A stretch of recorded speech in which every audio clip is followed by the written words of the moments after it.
I got this!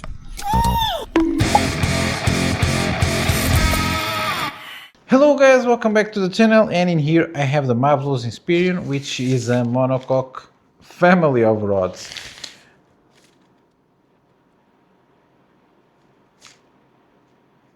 I'm trying to think why that would sound funny, but I really cannot explain. I just think that it's funny. A family of rods that is monocoque. I don't know, I have a weird sense of humor. But this rod, actually, it's quite cool. It has some interesting specs, but to cover all the specs, we need to go to the table. And with a price point that goes on around 50 euros when it's not on discount, this rod has a lot of competition, but it's also a very universal rod to use. So the Inspiron can be bought on either casting or spinning, and it will have 7 guides total on spinning and 7 plus 1 or 8 on casting. It sure casts from 1 to 8 grams, and the total weight should be around 82 grams, and they claim a 0.87 millimeter tip. The craftsmanship on the rod is actually quite nice. In here you can see the solid tip. Yes, this is a solid tip rod in action. It's actually quite fast for what it is. And in here you can see the monocoque in all its glory, even with the bottom cap, even though the camera didn't focus, that has a holographic logo from Mavllos. You even have on the reel adjust, on the reel seat, the adjuster has some clickiness to it, which is quite nice.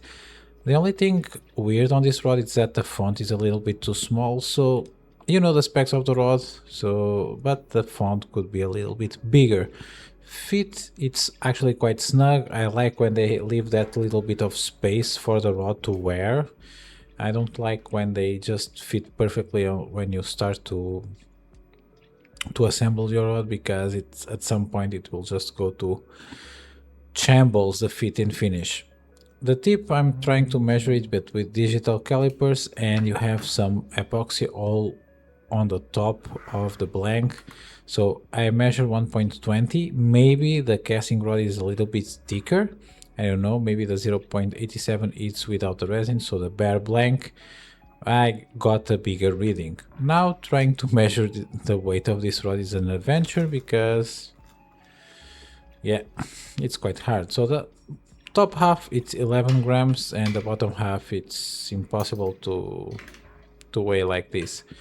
I will try to do a precarious solution, so I will just put the tip over there and try to hold the bottom half like that. So it hovers between 79 and 77, so let's say I'm holding it, it should be around, I don't know, maybe 80 grams, 82 grams, so it's on the spec of the vendor. It's actually quite hard to, especially these monocoque ones where you cannot even balance the butt of the rod on the scale. So let's say it's on the spec that Mavllos claims. The comfort of the rod is actually also quite nice. Again, solid tip, Fuji guides that I didn't mention previously. But enough of that, let's go fishing. And today I wanted to start with a simpler lure, so I'm taking down this huge potato-tailed lure, and I'm putting one from Lureholics that looks a little bit like a pawn, but it's still like a poop bait, potato bait, whatever you want to call it. They work so nice. So this one has a very slow action and slow fall, but if you twitch it, it will walk like a dog, so it will dart from left to right quite nicely, and bass seemed to be loving it. So let's give it a few chucks and cast it on the right side of the first lake. So I went to 3 lakes with this rod. I'm using the Purelure Silverfeather Honor Pro, so the shallow version, but I'm not yet convinced by the line itself. I'm having some problems casting, and I think it's because of the line, because the elite version of this reel is actually quite nice and on par with previous Silverfeathers. And first fish on the rod, and with that Lureholic potato lure.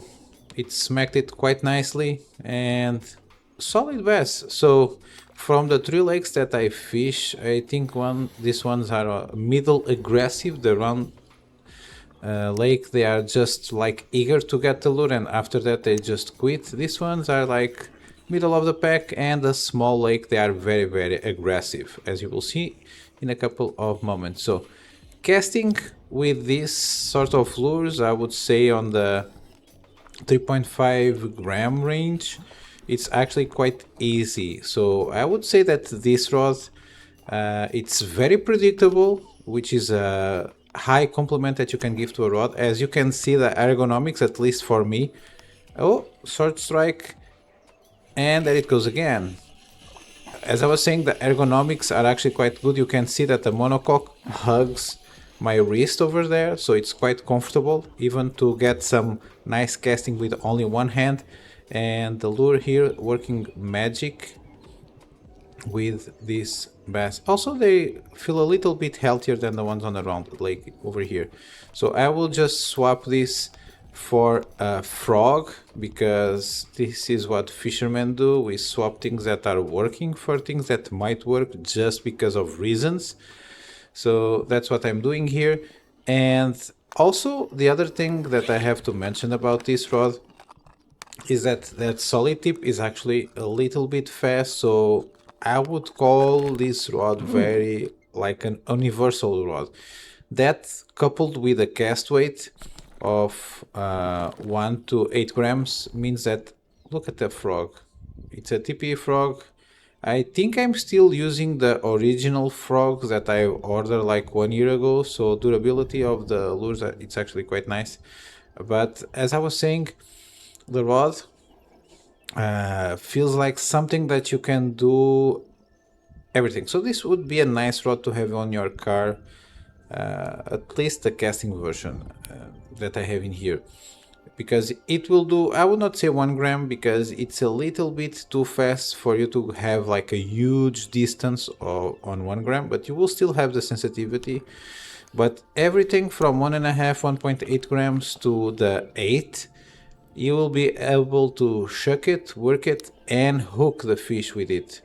And it actually pulls fish quite nice, as you saw on the intro, where that small poor bass just got catapulted because I thought it was gonna get mangled on the weeds. So as you can see, distance, it's actually quite good. This is a 2.5 gram lure, short strike again. Let's see if we can manage to get this guy. You cannot see it on camera, but I'm actually looking the bass. It's moving from where it bit the frog to the right, so it's going to the shore, and I'm just trying to quickly fix my frog and shuck my lure there. As you can see, I was able to do it, and let's see if the bass comes up again. And no, it will come up again because I was there and I'm editing the video. Of course it goes there, or I would cut this part. So another nice bass, and we got 3 on the first lake. Look how healthy it is. So nice proportions in here. Bass in here seem to be well fed, which is a nice indication. And as you've seen on my previous video, one of them, there's also some fat ones in here. So not that I've caught them, but I've seen them, which is enough for me to lose tremendous amount of time coming to this lake. So let's chuck this guy back on the water. He was trying to eat my whole frog, and go to another lake. So now that we are done in here, we go to the small lake, try to get 3 more bass. Why did I come in here? Because it's shaded, so it's very, very hot in Portugal. This was filmed a couple of days ago, and I'm just trying to get a little bit of relief from the heat. And also because this area is highly covered, and since this is not the longest rod, so 5'10", 1.8 meters, I just want to see how nimble it is at casting, because sometimes a rod can be good at casting, but you really need that space, and in here sometimes you are a little bit confined by the trees. So to see how good this rod is casting on covered areas, I brought it here. But bass seem to be, oh, as you see, very near the shore. So let's try again. And trying again only resulted in, as you will see, another short strike. So I'm ditching the frog for now, getting again the potato lure from Lureholics and try to catch some bass.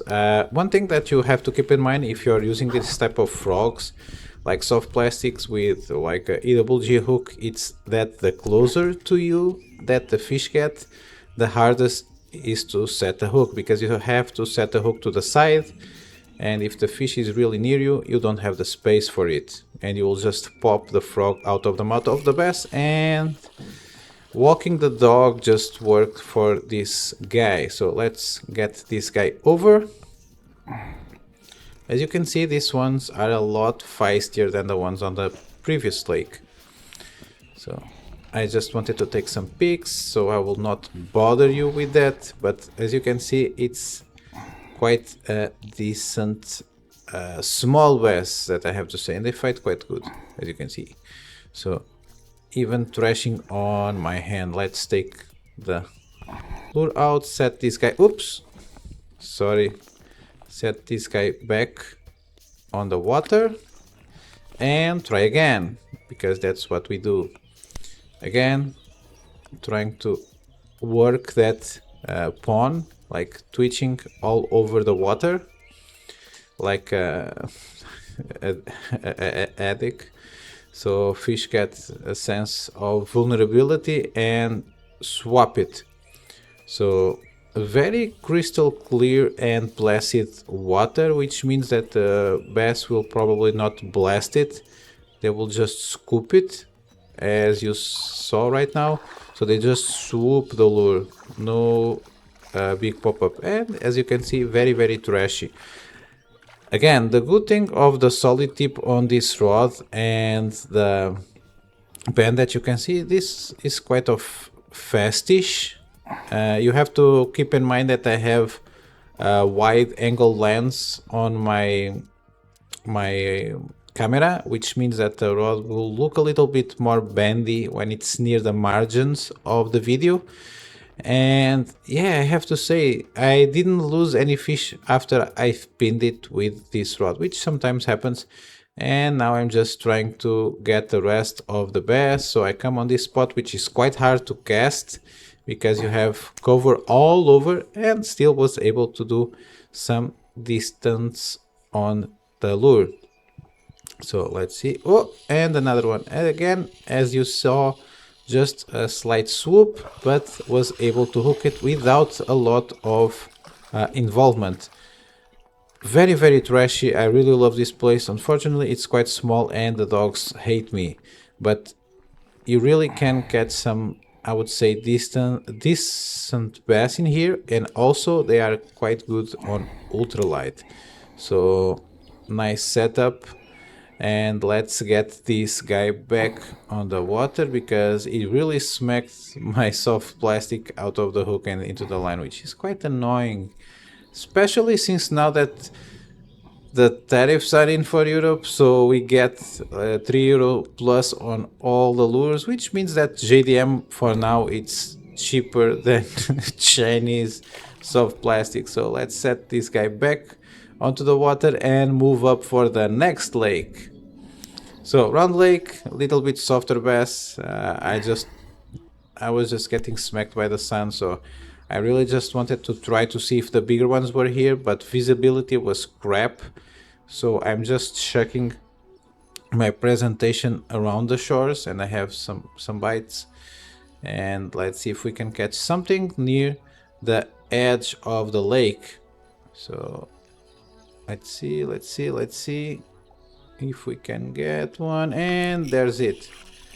So let's pull this guy all over the grass, and here it comes. Again, as you can see, even very different bass. I don't know how many pairs of bass they put in here to breed, but these bass, I would say, are very not a lot of diversity on the gen pool, let's say it. They don't have the stripes, most of them. on the side, which is quite weird. They are just like, they look, if they had a different format, they really look like smallmouth, the patterns. So hard one, I had to pull it through the grass still, or I'll handle it with no problems whatsoever. And let's get this guy to here. A lot of salad on it. Let's take the salad out. And again, remember, if you want everything that is featured on in this video, the rod or the reel were really not affected by the tariffs. The lures are, so if you are out of Europe, you can check the lures. If you're in Europe, wait a little bit until they sort this tariff thing out, because you should only pay like the 3 euros on item category. So if you order 50 lures, you only pay 3 euros, not 3 euros per item. They didn't have it like still properly set up. And another one, so we get the 3 for 3, we get 3 basses on 3 different lakes with this awesome combo. Again, still working on the reel because I really think the line is not that great for casting, but the rod is actually quite nice. And with that said, I will see you guys on my next video. Please don't forget to subscribe, like the video, and maybe become a member, and I will see you guys next time. Bye!